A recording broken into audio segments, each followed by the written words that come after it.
The physical environment can be more fluid and dynamic by having lightweight modular furniture that can easily be broken apart and rearranged into different collaborative group settings.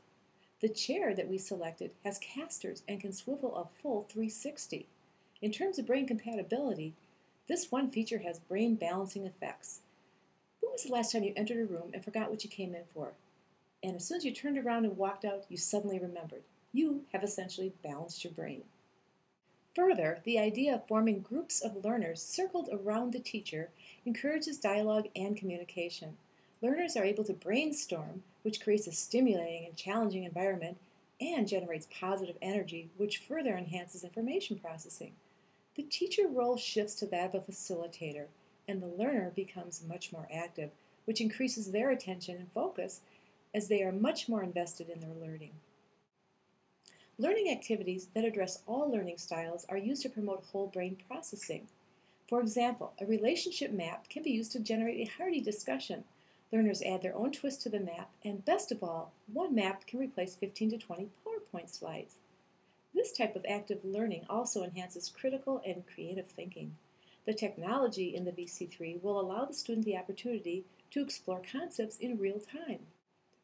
For example, if we are discussing infection control, they can go right to the CDC website to explore current issues in infectious diseases. Throw a question out to the group and have them call a friend or relative on their cell phone and get their take on the issue. These techniques really promote the sociable and collaborative nature of adult learners. Some other elements of the brain-compatible classroom that I've taken into consideration are the seating. The brain cannot work to its full potential when it's stuck in a routine. Have the students interact and change partners and get into collaborative work groups, often to keep ideas fresh and new. The brain learns best when it's able to recognize and socialize and get immediate feedback and clarification on questions. The modular furniture allows for this interactive grouping, and the swivel chair allows for brain balancing when the learner is in a stuck state. I've also selected colors which are highly stimulating to the brain. For example, we've chosen cerulean blue and burnt orange.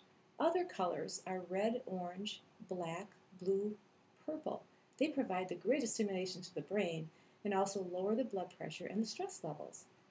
The brain retains information that is presented and processed in color.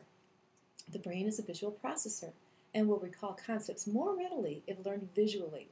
The sterile nicotine white of the traditional classroom setting provides very little stimulation.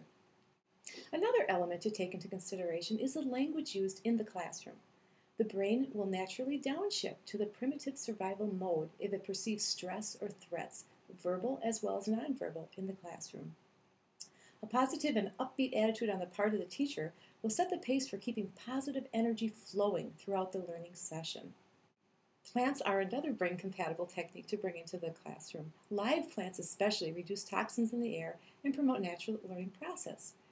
However, artificial plants or pictures of the outdoors will promote the naturalistic learning intelligence as well. We've also considered the lighting. Fluorescent lighting causes headaches, visual disturbances, and lack of focus and energy. The brain is a visual processor and needs class time to focus. Get learners outside for a walk talk to stimulate natural learning and collaboration. I've also taken into consideration movement and exercise in the classroom. For example, I encourage a brain break about 20 minutes through a presentation to get students up and moving around. Crossing the left part of the body over the median to the right promotes a likewise crossover in the brain, which in turn activates right and left brain processing, or whole brain thinking. Centering and breathing exercises also oxygenate the brain cells, promoting energy, providing a natural break, and they're really fun, and learning should be fun. I cannot say enough about using music in the classroom. Music activates the brain. It balances the alpha and beta waves, which promotes optimal processing. Classical music, or any music that is 50 to 60 beats per minute, actually lowers the blood pressure, heart rate, and breathing patterns, along with anxiety levels, to a healthier rate. Further, feel-good neurotransmitters and opiates are released in response to music, and thus promoting sociable and collaborative learning. I have music playing as students enter the room. Their brains pick up on the vibrations, and the balancing act begins.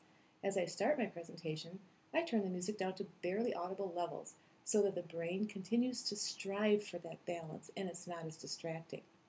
I have my students BYOB, bring their own water. Water is the best conductor of electricity, and the brain is bursting with electrical current. As the brain processes information, neurons are connecting and associations are being formed. When the brain is dehydrated, the processing slows down. So I discourage coffee, tea, and colas because they can promote dehydration. I also teach my students nutritional needs for their brain. The brain needs protein, vitamin C, and complex carbs to fuel and provide energy to process new information effectively. So I promote snacks that are high in complex carbs, protein, vitamin C. And I discourage snacks that are high in fat, simple carbs, and cholesterol because that slows the brain processing down to a trickle.